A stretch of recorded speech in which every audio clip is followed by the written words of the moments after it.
consensus as to a preferred age. There was a more or less equal division of each of 8 to 11 years. Most of the children in Year 3 are indeed 8 by the time they receive their First Holy Communion. I would feel more comfortable about a child of 7 or 8 years having an initial understanding of the Eucharist as a spiritual food and something to be honoured as they gradually grow into the mystery of actually receiving the body of Christ. This concept is rather more manageable for a child of 7 or 8 years than the idea of the reception and the indwelling of the Holy Spirit in confirmation. Of course, First Communion should not be celebrated in isolation, and children should be reminded frequently, perhaps by their parents, but also within the school context, of the privilege and importance of what they receive at Holy Communion. Since there is no major appetite for change and no apparent consensus for any other age, I think it best to leave these 2 sacraments in Year 3. What needs to change, however, is the ongoing catechesis that helps a young person to grow in the knowledge of the practice of these sacraments. The formula learned for first reconciliation, for example, is something that can easily become sterile and meaningless unless there is further discussion and catechesis, so that the meaning of the sacrament of reconciliation can grow within the young person as a place of reflection on their relationship with God and, of course, with their neighbour and their actions. Just so, the understanding of the Eucharist must develop and mature if there is to be a true devotion and valuing of what we receive. The permanent diaconate. 90.18% of the responses were in favour of establishing the permanent diaconate within our diocese. Salford Diocese is at present the only diocese in England and Wales that does not have this ministry, and it would seem reasonable that we should align ourselves with the practice in all other dioceses. That said, there were some voices of caution, and their comments and opinions to be welcomed. The permanent diaconate was introduced following the Second Vatican Council, and there is no doubt that there have been 50 years of learning as the role of the permanent deacon has developed. Different dioceses have had different expectations and priorities, and we here in Salford would do well to research the experience of other dioceses, so that we may start with a clear understanding of what we would intend our permanent deacons to be and to do in their ministry for our local church.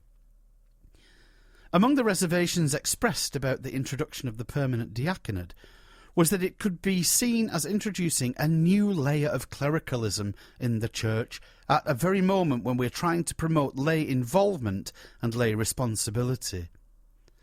It was also pointed out that there is nothing that a permanent deacon can do that the laity cannot already do, if commissioned. From my perspective, I would feel that a ministry which is intended for the universal church should not be ignored by our own diocese. Who knows how many men may feel a call to this particular ministry? By introducing it, I am not suggesting that every parish must aspire to having a deacon, but there should be some scope of welcoming a person who feels called to this ministry and undertakes formation to equip himself for it. It would seem very odd to me to accept that a person might feel called to this vocation in this diocese, but must then be sent to a neighbouring diocese in order for that vocation to be further discerned and to be formed for ministry. There were some comments that the introduction of the permanent diaconate was a renewal of the promotion of a male-dominated church. Some were forceful in their request for a diaconal ministry that could be open to women and to men. Such a decision is, of course, beyond the scope of our consultation, and would be a decision which would lie with the Pope in council with the bishops of the Church. I would like to register here, however, that there is most certainly a need not only to recognise the role and valued presence of women in the Church, but to enhance it. it is clear and evident that women provide so much in the wider ministries of the Church and have always been an essential presence. I would go so far as to suggest that every man and woman in the Church would have been fundamentally influenced by a faith and action of women of faith in their lives. As Pope Francis has said, we need to develop a more mature theology of women in the Church. I will be appointing a small team to establish a definition for what the permanent diaconate should be in the Diocese of Salford, and to organise appropriate formation for those who present themselves and are considered suitable for diaconal formation. It may be that the formation may be provided within the diocese, or it may be thought better to avail ourselves of diaconal formation which is being offered elsewhere. When these matters are in place, I shall feel confident inviting people to pray for vocations to the permanent diaconate, in the same way that we are urged to pray for vocations to the priesthood and the religious life. The changing church. Lay participation. If we are to succeed in building a missionary church and missionary parishes, there is one crucial element that cannot be ignored or understated. We must build on the competency, skills and dedication of the lay faithful. We must constantly seek to ensure that a priest is free to do what he is ordained to do in sacramental and pastoral ministry. The priests of the diocese must not be distracted by matters of financial administration, concerns for building maintenance and compliance. Too many priests spend too much time on matters much better left to the expertise of the laity. But the encouragement of lay participation and responsibility is not just to be seen as assisting priests. The laity provide an essential contribution to the life of the Church, which they bring through the use of their own gifts and talents in the practical expression of the gospel in every aspect of daily life. The Second Vatican Council spoke eloquently about the role of the laity in the decree Apostolicam Actuositatem. The decree does not compromise the role of the laity. It says, for example, as sharers in the role of Christ as priest, prophet and king, the laity have their work cut out for them in the life and activity of the Church. Their activity is so necessary within the Church communities that without it, the apostolate of pastors is often unable to achieve its full effectiveness. The role of the laity is not just to assist the priest within the confines of the parish community. The true apostolate of the laity is to bring the Christian spirit and the values of the gospel into the wider community, thereby positively influencing its mentality, laws and customs. St. Paul calls us ambassadors for Christ. That is, each and every one of us is delegated by Christ to stand in his place with his authority and to carry on his work. The value and importance of the mission of the laity is not to be underestimated, nor can it be left undeveloped. The training of lay volunteers, diocesan provision. To a very great extent, lay men and women have taken an increasingly visible and vital role in the building of the Church, most especially since the Second Vatican Council. However, it must not be assumed that a person can simply volunteer for a role in a parish and immediately begin the work. Some training and familiarisation may be necessary. If we are to expect individuals to generously fulfil tasks, then we must provide any necessary training in a place for the referral of difficulties that need to be resolved.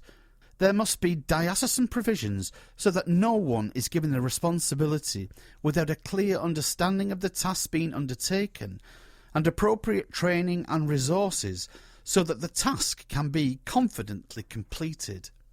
A particular mention needs to be made here of the training of catechists and all those who take part in faith formation of others. such as those who kindly organise children's liturgies. The passing of our faith to others is a first priority. We are all asked to live our lives and show by example what we believe, but the catechists have a particular role in teaching and explaining our faith to the young and to those who, as adults, feel drawn to learn about our faith and embrace it for themselves. While much depends on the materials and resources that can be provided to assist catechists, training is of great importance if those resources are to be used for their maximum benefit. It is essential, therefore, that care is given to the training of catechists and to all those who accompany the young people in their growing knowledge of faith. Parish leadership teams. The consultation asks if we should look to establish a parish leadership group in each parish. Again, the consensus was clear. 85.18% were in favour, and a resounding 72.04% thought that we should seek to transfer the bulk of responsibility for parish administration from the clergy to the laity. Parishes differ a great deal. Some urban parishes may have particular responsibilities for social projects or associations, say, with hospitals. Rural parishes may have priorities concerning ministries to a dispersed community. In order for the priest to be primarily concerned with pastoral ministry, each parish should create a leadership team appropriate for its own needs.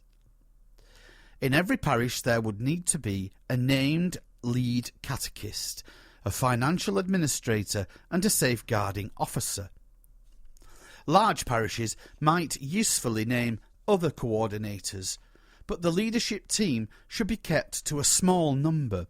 It is not intended to be a parish council.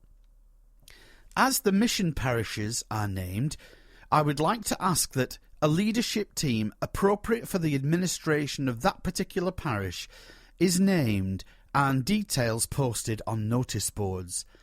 It is important that such a team would, in an emergency, such as the illness or unexplained absence of a priest, take responsibility for alerting the bishop's office, arranging a supply priest, and take responsibility for the opening and the closing of the church and the security of the buildings. The Changing Church. Interfaith Dialogue and Ecumenism. One of the profound changes in the last 50 years has been the new wave of migration. The urban areas of Manchester and its surroundings have always been subjected to, and indeed depend upon, migration to fuel the economy with labourers and technicians. The most recent wave, however, has been different in that it has brought in migrants from further afield with their own traditions and cultures and diverse religious faiths. While the largest group of recent migrants are Muslim, it should not be overlooked that the Islamic faith has many different strands and traditions. Members of other faiths too have arrived. Yans, Hindus, Buddhists. It is recognised that all the world's great religions actually hold many of the same values concerning the sanctity of life, the dignity of the human person, the value of the environment, the eradication of poverty, and the pursuit of peace. Often these values are expressed in different ways, but there is plenty of common ground. It is now vitally important that we are sure to welcome those who come among us, that we share our ideals, and most importantly, that we pursue the building of a peaceful society, having particular concern for the marginalised and those in need of care. There are already many social projects directed and run by employees and volunteers of different faiths. There is a real success in working together. There is also a need for dialogue and understanding. In the same way, it is important that Christians of all denominations continue to work and pray together. It would be unrealistic for me to intend to present all of the various fora of discussion and celebrations of prayer. It is my intention to build a group of people who will represent